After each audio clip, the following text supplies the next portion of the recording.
Russia Ukraine যুদ্ধ থামার নেই কোনো লক্ষণ, বরং দিন দিন আরও ভয়াবহ রূপ নিচ্ছে। রবিবার রাতভর রুশ ক্ষেপণাস্ত্র ও ড্রোন হামলায় কেঁপে উঠেছে ইউক্রেনের বেশ কয়েকটি অঞ্চল। এতে হতাহত হয়েছে বহু মানুষ, বিদ্যুৎহীন হয়ে পড়েছে লাখো বাসিন্দা।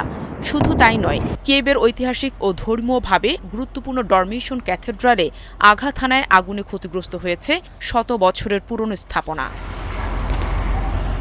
ইউক্রেনের কর্মকর্তারা বলছেন, রাজধানী কিয়েভ সহ দেশটির একাধিক শহরে চালানো এই আক্রমণ সাম্প্রতিক সময়ে সবচেয়ে ধ্বংসাত্মক আকাশ হামলার একটি। কিয়েভে জরুরি সেবা কর্মীরা সোমবার ভোরে ডরমিশন ক্যাথেড্রালের ছাদে লাগা আগুন নিয়ন্ত্রণে আনার চেষ্টা করেন। ফ্রান্সের পররাষ্ট্রমন্ত্রী জোনোয়েল বারো কিয়েভের পেচেরক্স লার্ভা গির্জার ওপর রাশিয়ার হামলার তীব্র নিন্দা জানিয়েছেন।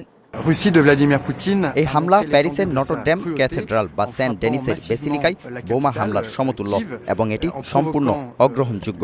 কিয়েভে ব্যাপক হামলা চালিয়ে রাশিয়া তার নিষ্ঠুরতার মাত্রা দেখিয়েছে।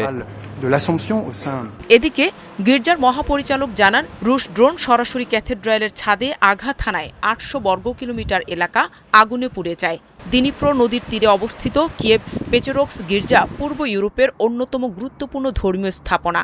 শত শত বছর ধরে এটি খ্রিস্টান তীর্থস্থান হিসেবে পরিচিত।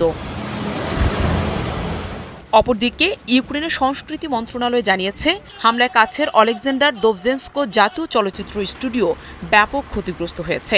ধ্বংস হয়েছে পোশাক সংরক্ষণাগার, সেখানে প্রায় ১ লাখ ঐতিহাসিক পোশাকের সংগ্রহ ছিল। আর কিয়েভের আবাসিক ভবনগুলোতে আঘাতের ফলে প্রায় ২০ জন আহত হয়েছেন, তাদের মধ্যে একটি শিশু ও গর্ভবতী নারীও রয়েছেন। এছাড়া দেশটির স্বরাষ্ট্রমন্ত্রী জানান, ইউক্রেনের উত্তর পূর্বাঞ্চলীয় শহর খার্কিভে রুশ হামলায় নিহত হয়েছেন জরুরি বিভাগের ৫ উদ্ধারকর্মী, আর আহত হয়েছেন বেশ কয়েকজন। শত্রুপক্ষের একটি ড্রোন ক্যাথেড্রালের ছাদের ঠিক মাঝখানে বেশ উঁচু থেকে আঘাত হেনেছে।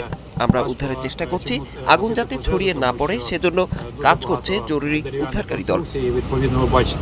এরই মধ্যে ইউক্রেন যুদ্ধ নিয়ে যুক্তরাষ্ট্রের প্রেসিডেন্ট ডোনাল্ড ট্রাম্পের সঙ্গে ফোনে কথা বলেছেন ইউক্রেনের প্রেসিডেন্ট ভলোদিমির জেলেনস্কি ও রুশ president Vladimir Putin. Nahida Rinthi, ৭১।